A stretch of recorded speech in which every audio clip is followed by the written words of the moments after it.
अभिवादन स्वीकार करें। मैं उदय पठानिया। और हिमाचलियों, कैसे हैं आप लोग?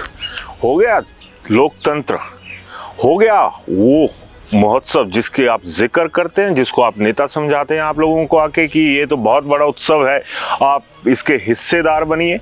इन हिस्सों में किससे किसके बन जाते हैं।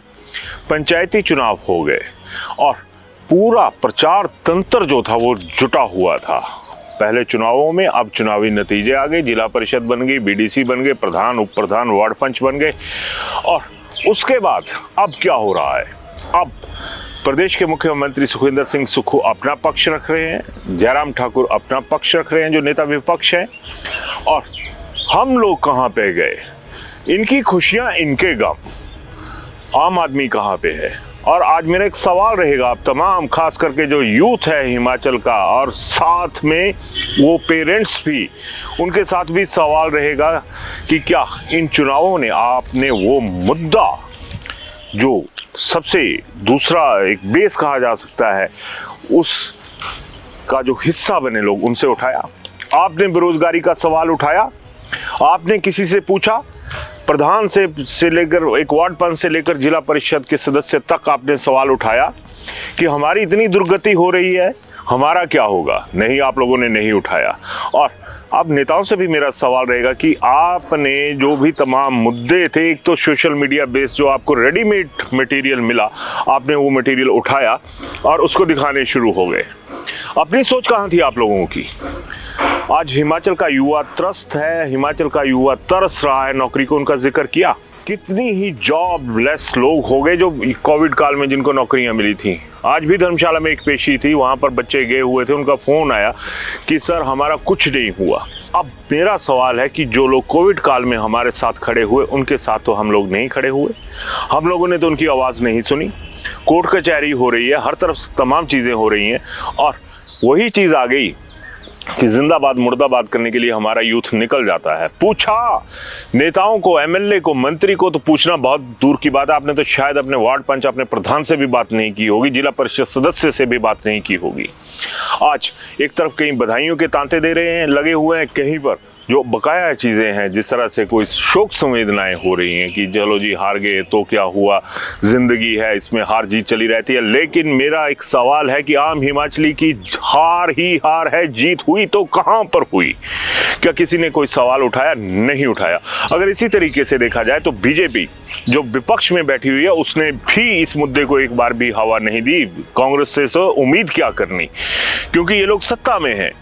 और यही होता है, जब पिछली बार चुनाव हुए थे, बीजेपी सत्ता में थी तो कांग्रेस को बहुमत मिला था और इन लोगों को लग गया था कि हम सत्ता में आ जाएंगे। अब बीजेपी को लग रहा है कि क्योंकि कांग्रेस सत्ता में बैठी हुई है कि अब इनके खिलाफ जो है जनमत चला गया और हम लोग सत्ता में आ जाएंगे। सताए हुए लोग कहां पे जाएंगे? सत्ता वाले तो सत्ता में चले जाएंगे। आज क्या चर्चा हो रही है सोशल मीडिया प्लेटफॉर्म्स पे, बाकी पे क्या हो रही है? यही हो रही है कि ठाकुर महेंद्र सिंह की बिटिया चुनाव हार गई, ठाकुर कौल सिंह की बिटिया चुनाव हार गई। यार, हम लोगों के बच्चे हार गए, उनको रोजगार नहीं मिल रहा है। आप लोगों ने, किसी ने सवाल उठाया? सोशल मीडिया पर जाकर ऐसी बात रखी? जो दूसरे ट्रेडिशनल मीडिया, उनको तो छोड़िए, आप जहां पर अपनी आवाज़ बुलंद कर सकते हैं, आपने अपनी आवाज़ बुलंद की नहीं की। और फिर आप दोष देते हो इन बीजेपी और कांग्रेस वालों को। मौका तो हम लोग खुद देते हैं, हम लोग नहीं समझते कि कहाँ पे क्या हो रहा है। यानी नेताओं के बच्चे हार गए तो हम लोग चर्चा करते हैं हमारे बच्चे कहाँ पे हारे हैं। हमारे बच्चों ने तो चुनाव नहीं लड़ना है, हमारे बच्चों को रोजगार तो नहीं मिल रहा है। क्या हमने अपने बच्चों की चर्चा की? क्या हमने अपने बच्चों के भविष्य की सोची? जब भी सोचेंगे तो इन्हीं नेताओं के लिए सोचेंगे, इन्हीं नेताओं के बच्चों के लिए सोचेंगे। अपने बच्चे खाक छानते हैं तो छाने, कोई फर्क नहीं पड़ता। अब आप सोचिए कि इस खाक को तैयार करने में, इस मिट्टी को तैयार करने में आप लोगों का रोल है या नहीं है? सोचना पड़ेगा आपको। आज हमारी लगभग जो 35 साल की उम्र तक की जो आबादी है, जो यूथ है, उससे ऊपर भी जो 50 साल की उम्र में भी सरकारी नौकरी का इंतजार कर रहे हैं, और कई तो 58 को भी टच करने वाले होंगे। उनको किसी ने स्पर्श दिया? जब हम लोग ही स्पर्श नहीं देंगे तो हमारा क्या बनेगा? आप बताइए। आज कोई जिला परिषद का बन गया, कोई प्रधान बन गया, उप प्रधान बन गया, हर किसी का कुछ ना कुछ बन गया। आम हिमाचली का क्या बना? क्यों, कब तक इन चीज़ों में हम उलझे रहेंगे कि बीजेपी भला करेगी, कांग्रेस भला करेगी। बहुत सीधी सी बात है कि हम लोग इनका भला करते हैं, कभी बीजेपी का कर देते हैं, कभी कांग्रेस का भला कर देते हैं, लेकिन हमारे बुजुर्ग कह लीजिए या फिर हमारे बकाया लोग कह लीजिए, सवाल नहीं उठाते हैं।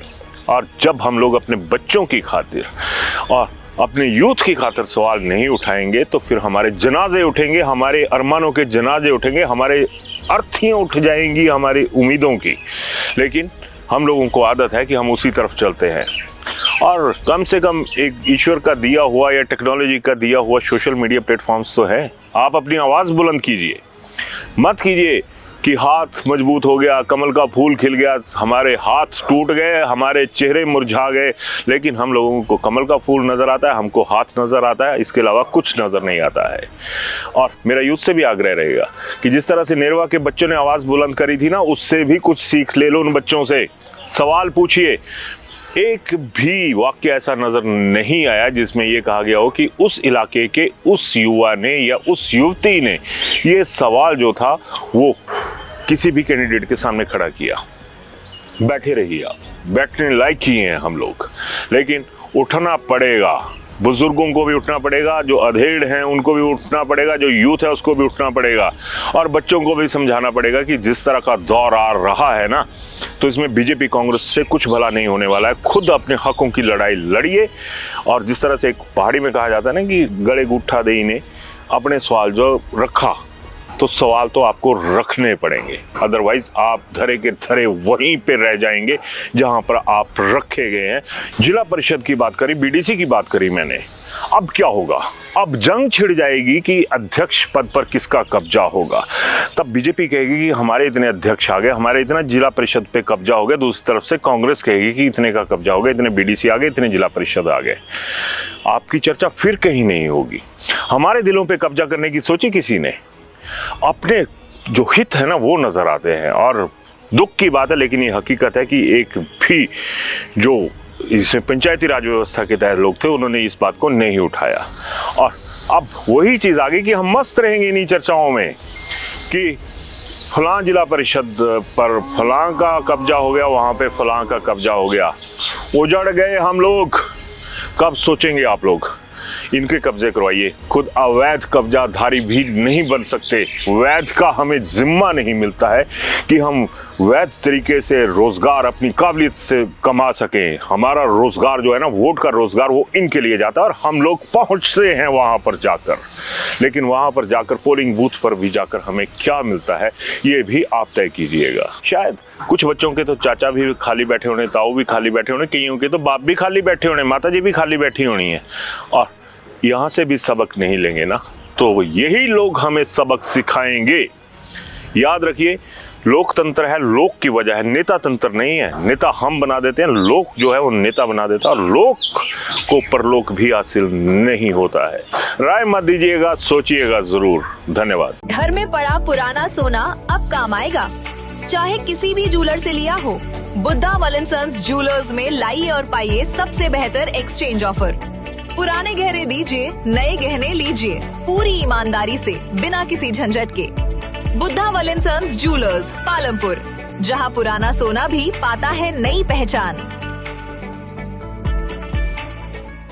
हिमाचल में पहली बार भूषण ज्वेलर्स ला रहा है अक्षय तृतीया स्पेशल ऑफर, जिसमें गोल्ड प्राइस कम दिया जा रहा है, वो भी 14 अप्रैल से 20 अप्रैल तक पूरा हफ्ता। हिमाचल में ऐसा ऑफर आपको कहीं नहीं मिलेगा, चाहे शादियों की शॉपिंग करनी हो, नॉर्मल ज्वेलरी परचेज या इन्वेस्टमेंट के लिए। ये परफेक्ट टाइमिंग है, तो इस वीडियो को शेयर कीजिए और आप भी आइए भूषण ज्वेलर्स, लोअर बाजार, सोलन।